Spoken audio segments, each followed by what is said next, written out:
Qual que é a dica Master Blaster pra você não se comparar? Você quer a dica Master Blaster pra você não se comparar? Quero. Então pronto. Como que você não se compara? A Naide falou aqui. Ele viu que você ia passar ele e queria que você desistisse. Hoje eu acredito nisso. Mas isso é tão feio, cara. Porque assim, por exemplo, eu já fui maior, já fui menor em algumas coisas. Algumas pessoas me passaram, eu passei outras pessoas. No meu nicho, meu subnicho, que não tem nada a ver com o seu. E em nenhum momento eu peguei qualquer uma dessas pessoas que eu passei ou fui passado como um concorrente ou como um inimigo, qualquer coisa assim. Na verdade, eu procuro até, assim... são pessoas que eu mantenho uma certa amizade. Sim. Não tem uma convivência, mas tem uma amizade. São pessoas que já vieram no meu podcast. São pessoas que, se abrisse um podcast, poderia também trocar uma ideia. Eu nunca vi isso, porque eu penso assim, cara, a pessoa... Vamos lá. Quantos livros de oratória você deve ter? Mais de um na sua casa. Eu leio um a cada 4 dias. Hoje eu tô no céu que as editoras me mandam os livros de presente. Não. Eu não preciso nem comprar mais, eu tô no céu. Não, pra você entender. Ninguém compra só um curso, ninguém compra só um influenciador. Esse nome é meio bosta, mas você tá entendendo o que eu tô querendo dizer, né? Guru. O que eu tô falando é o seguinte, cara, que não é uma coisa que estagna, entendeu? Você não compra só um livro, você... E a pessoa se comunica... Por exemplo, mesmo você com 3 mil seguidores lá no passado, você já podia passar uma mensagem, que não é muito diferente de hoje, porque apesar de você ter mais conhecimento hoje, mas não faz tantos anos assim, não faz quanto tempo, você já tinha um capital para passar, e que a pessoa se conectava, e às vezes se conectava mais com você do que aquele outro que era maior que você na época. Isso é uma chave muito boa. Que a gente às vezes acha, nossa, não acha, tem espaço para crescer. Eu só tenho 1000 e já tenho fulano com 100 mil. Ah, nunca você. Ele já abocanhou. Abocanhou, caramba, cara. O mundo ele é abundante, entendeu? E aí a pessoa pode se conectar com mais de um, ou então pode começar com um grande... Quem é esse fulaninho de 1000 aqui? Vê um story que você fala assim, pô, gostei. Começa a seguir e começa a acompanhar você muito mais do que o Bambambam. Porque você passa uma mensagem muito mais coesa com o que a pessoa pensa, entendeu? Isso é Acho que incrível. tem muito disso. E como que eu parei de me comparar, né? E eu vou dar a dica aqui pra vocês pararem de se comparar, tá bom? Não seja melhor que o outro. Seja melhor que ontem. Perfeito. A única pessoa com quem você tem que se comparar é você mesmo. Você tem que se perguntar, poxa, eu tô evoluindo, eu tô crescendo a cada dia. E tudo bem a gente ter nossos altos e baixos, né?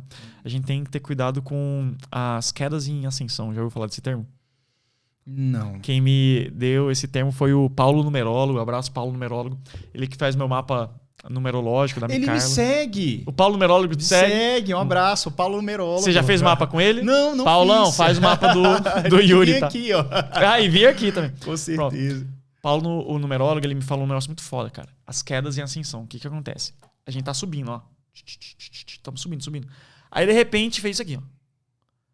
Caraca, eu não viralizei tanto quanto eu tava viralizando. Eu não faturei tanto quanto eu tava faturando. O meu podcast não tá tão bobado quanto tava. Só que eu continuo crescendo. Só que teve essa queda em ascensão. Em vez de crescer 100 mil, cresci 50 mil.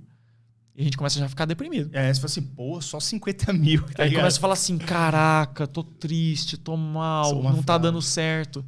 Então a gente tem que tomar cuidado com as quedas em ascensão, porque ninguém cresce no mesmo ritmo o tempo inteiro. O gráfico até é caricato isso. O gráfico de ascensão ele é um gráfico que vai em várias vezes. É tipo do investimento, né? Investimento, exatamente. É aquela coisa assim, só que quando você afasta e vê o gráfico maior, subindo. tem crescimento. Exatamente. E às vezes a pessoa não consegue afastar e ver o gráfico maior do crescimento porque ela só consegue aproximar e ver essa queda.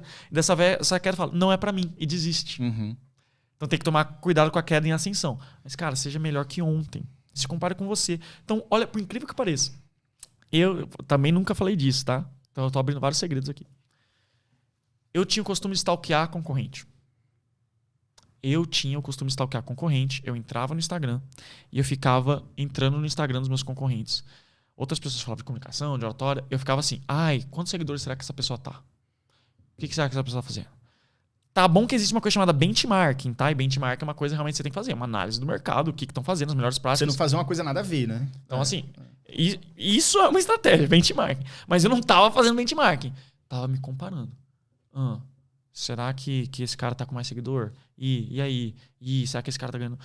E daí eu ficava stalkeando. Velho, por incrível que pareça. Quando eu me libertei disso, parei de entrar em perfil de concorrente. Foi quando eu mais comecei a crescer. Parei de olhar para os outros, comecei a olhar para mim. O que eu vou fazer? E a Micarla me ajudou muito nisso. Cara, para de ficar entrando no perfil desses caras, porque eu ficar falando, olha, fulano, não sei o quê. Para, cara, vamos fazer o nosso. Eu comecei a olhar pra mim, focar em mim. Não seja melhor que o outro, seja melhor que ontem. E aí foi quando a gente começou a crescer disparadamente. Então, isso tudo a gente tá falando. Por quê? Porque a gente tá falando de mentalidade. Dentro de mentalidade tem uma chamada de bloqueio de execução. Dentro do bloqueio de execução tem agradador, simplório, perfeccionista, escasso, comparador. E a gente tá falando de bloqueio de execução, que é um dos 3 pontos da tríade da oratória, que é a mentalidade e os outros 2 que eu ainda nem falei. Então, pra você ver como o oratório é um mundo. Posso fazer? E quando eu falei que dá pra ficar 5 horas e meia, 10 horas no podcast, é verdade.